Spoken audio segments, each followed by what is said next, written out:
Une banlieue sous neige, une maison trop silencieuse, West Valley City, Utah. Décembre 2009. L'hiver rend tout plus lent. Les routes, les pas, les décisions. Le froid recouvre les détails et donne à la normalité une apparence de stabilité. Susan Powell est une jeune mère de 2 garçons. Un quotidien rythmé par l'école, le travail, les habitudes. Et pourtant, dans l'ombre de ce quotidien, le dossier public laisse apparaître des fissures, tensions conjugales, inquiétudes et cette sensation diffuse, souvent décrite après coup, que la vie tenait par effort. Le dernier jour où Suzanne est confirmée, vue par quelques 1 en dehors du foyer se situe le 6 décembre 2009, lorsqu'un voisin passe et repart en fin d'après-midi. Ensuite, la maison devient une énigme. Le 7 décembre, Suzanne ne se présente pas à son travail, les enfants ne sont pas déposés, et l'alerte commence à se former, d'abord comme une inquiétude, puis comme une urgence. Quand la police entre dans la maison, dans certains récits, par crainte d'une intoxication au monoxyde, elle trouve des indices qui ne ressemblent pas à une disparition volontaire. Papiers, effets personnels laissés sur place, et ce détail étrange rapporté dans des synthèses du dossier, 2 ventilateurs orientés vers une zone humide sur un canapé. Ce genre de détail a une force particulière. Ce n'est pas une preuve absolue, mais c'est une scène qui sonne faux, une tentative de gérer quelque chose, odeur, liquide, traces, au lieu de vivre un départ normal. Le même soir, Joshua Powell, le mari, rentre avec les 2 enfants. Il est interrogé.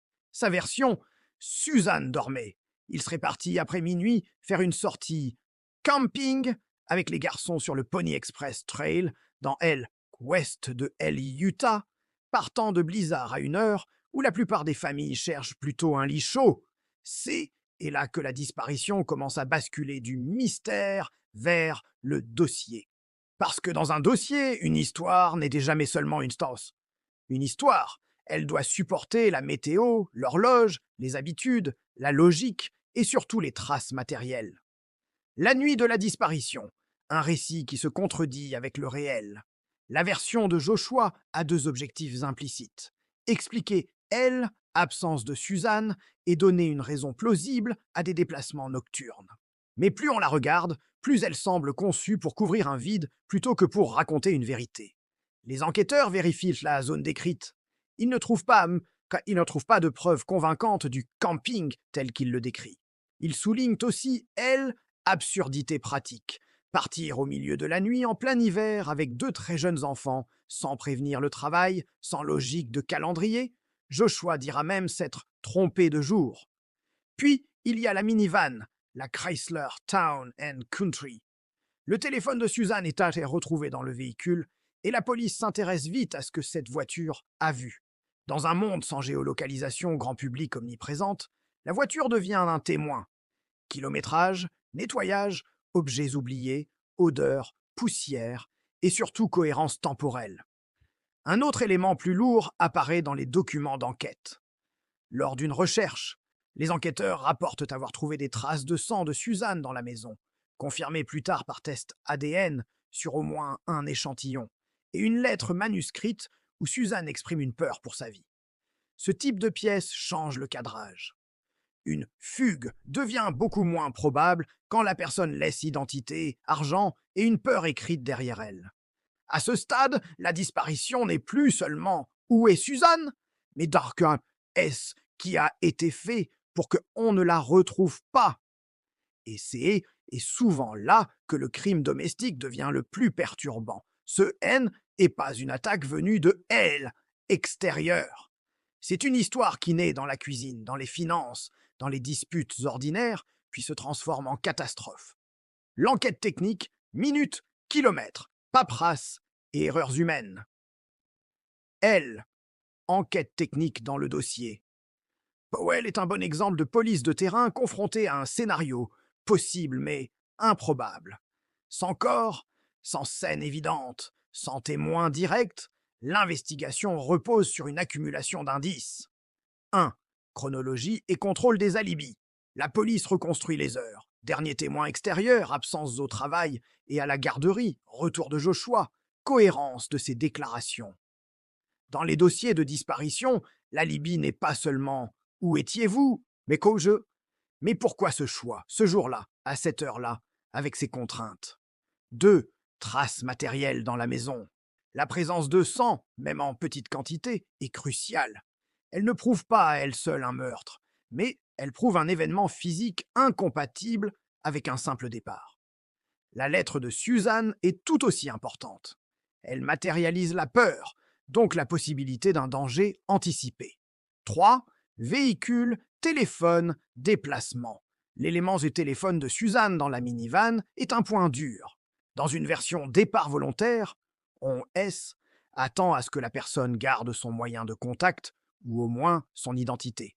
Les enquêteurs s'intéressent aussi au comportement. Nettoyage, gestion des objets, contradiction sur ce qui était normal. 4.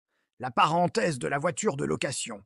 Après des interrogatoires, Joshua loue une voiture à l'aéroport et accumule un kilométrage considérable, des centaines de miles dont le sens exact reste flou. Techniquement, ce type d'épisode compte beaucoup. La police ne peut pas inventer ce que cela signifie, mais elle peut constater que quelqu'un a créé du mouvement, donc de l'opacité. 5.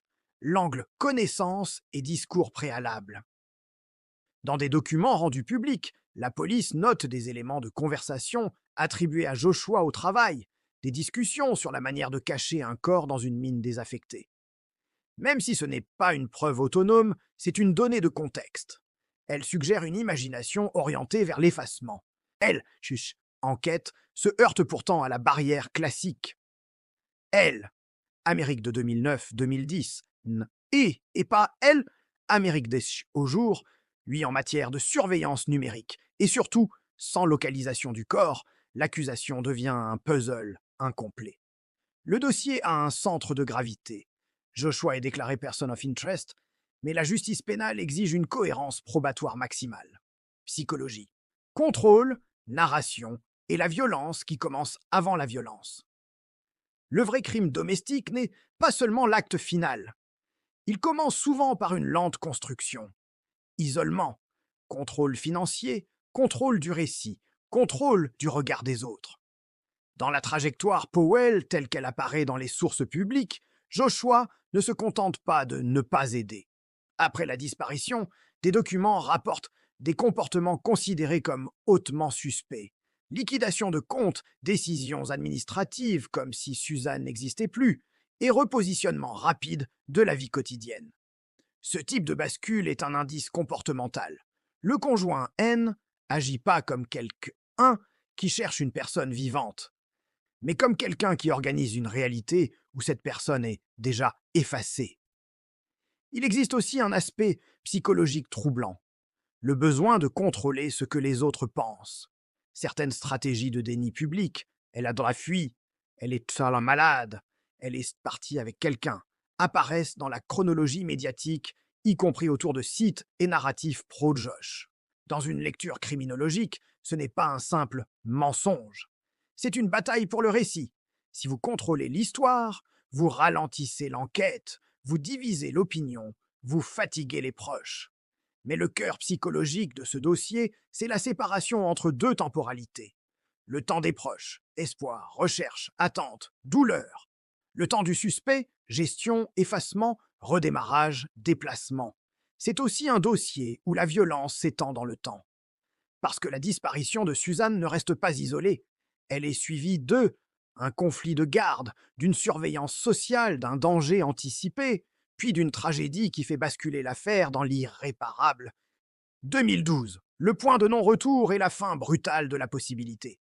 Le 5 février 2012, lors d'une visite supervisée organisée à la maison de Joshua à Graham, État de Washington, une travailleuse sociale appelle le 911. Joshua saisit les enfants, refuse l'accès, puis la maison explose. Les autorités concluent à un double homicide-suicide. Les rapports publics indiquent qu'une hachette est retrouvée, que des éléments d'incendie volontaire sont identifiés et que l'événement est traité comme délibéré. Dans ce documentaire, il faut traiter cet épisode avec retenue. Ce n'est pas un twist, c'est une destruction totale. Et c'est aussi, du point de vue du dossier Suzanne Powell, un verrouillage. La personne la plus suspectée dans la disparition de Suzanne est morte sans procès, sans aveu juridiquement complet, sans localisation de la victime. Les conséquences dépassent le fait divers. Elles deviennent institutionnelles. Des procédures judiciaires ultérieures porteront sur la question de la protection des enfants et de la prévisibilité du risque lors de visites supervisées, ce qui montre que l'affaire n'a pas seulement brisé une famille, mais aussi exposé des failles de système. Et pourtant, même après 2012, le mystère central demeure. Où est Suzanne? Le dossier actif de la police de West Valley City sera plus tard clôturé sur le plan actif, avec la position officielle que Joshua aurait tué Suzanne, avec une aide possible de son frère Michael pour la dissimulation, mais sans retrouver les restes. Conclusion. Une disparition domestique qui devient une énigme nationale. Idaho affaire Susan Powell est terrifiante parce qu'elle est faite de choses ordinaires. Une minivan, un canapé, un téléphone, une lettre, une sortie nocturne. Rien de spectaculaire au départ. Et c'est précisément ce qui la rend si inquiétante. Dans beaucoup d'affaires, la violence est visible. Ici, la violence est d'abord administrative et narrative. Effacer, déplacer, contredire, ralentir. D'un point de vue d'enquête, c'est aussi une leçon dure. Sans corps, sans scène définitive, un dossier peut être évident moralement et pourtant insuffisant pénalement. Les forces de ordre peuvent désigner un person of interest et rester incapables de présenter une affaire de meurtre blindé devant un jury. D'un point de vue psychologique, c'est une étude sur le contrôle. Contrôle du conjoint, contrôle des finances, contrôle des apparences, contrôle de la chronologie. Et quand ce contrôle est menacé par une procédure, par une perte de garde, par un encadrement social, il peut se transformer en destruction totale. Clôture forte. Ce que cette affaire laisse derrière elle, ce n'est pas seulement un mystère. C'est une question qui ronge toutes les disparitions conjugales. Combien de vérités restent enterrées, non pas parce que elles sont impossibles à connaître, mais parce que un seul individu a réussi à gagner du temps, juste assez, pour que la preuve se dissolve. Susan Powell, elle, demeure absente. Mais le dossier dit une chose avec froideur. Dans certaines maisons, la menace n'entre pas par effraction. Elle dort déjà dans le lit d'à côté.